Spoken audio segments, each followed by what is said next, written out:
मान लीजिए, चलो गुरु जो तुमने कहा, गुरु क्यों? क्योंकि जो वेस्टर्न फिलॉसफी है ना, जो पश्चिम का दर्शन है, पश्चिम के दर्शन में हमेशा ये बताया गया है कि जो शिष्य है वो गुरु की बात को और आगे ले जाएगा, यानी उसका वैलिडेशन और आगे करेगा।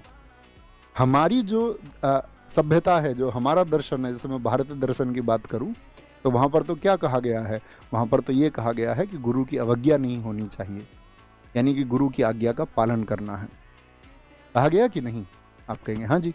तो गुरु की आज्ञा का सदैव पालन करना, ये भारतीय सभ्यता है ना, भारतीय दर्शन है। लेकिन पश्चिम में ऐसा नहीं।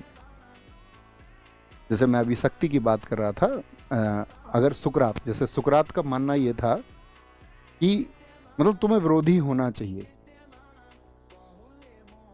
सुकरात कहते थे इस बात को कि अगर कोई व्यक्ति भ्रष्टाचारी है और उसने ताकत प्राप्त कर ली है और एक बहुत बड़ी शक्ति बन गया है, जैसे मान के चलो सीएम बन गया है, कहीं का पीएम बन गया है, तो तुम्हें फिर भी उसके सामने नहीं झुकना है। और तुम जानते हो कि ये गलत तरीके से, गलत राजनीति की वजह से या भ्रष्टाचार की वजह से उन्होंने शक्ति को पाया है। मतलब एक नैतिक मार्ग से उन्होंने इसको नहीं पाया है।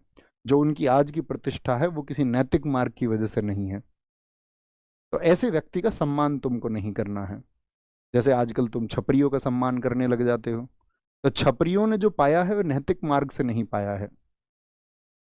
ठीक है, ये किसका कथन है? ये सुकरात का। और तुम जानते हो सुकरात मतलब किसी के दबाव में आते ही नहीं थे।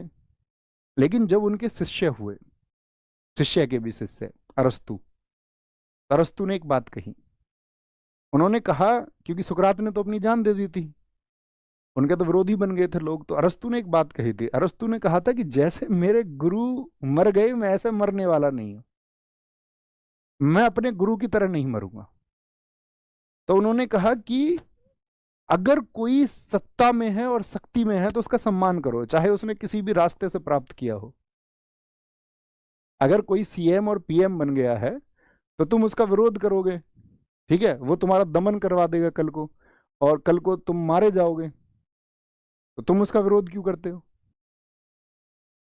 और जब तुम्हारा जीवन ही खत्म हो जाएगा तो तुम्हारा किस बात का दर्शन बचेगा? फिर तुम दुनिया को क्या सिखाओगे? तो अरस्तु कहता मेरा तो बहुत लंबा जीना बहुत जरूरी है, क्योंकि मुझे इस विश्व को, इस दुनिया को बहुत कुछ देना है।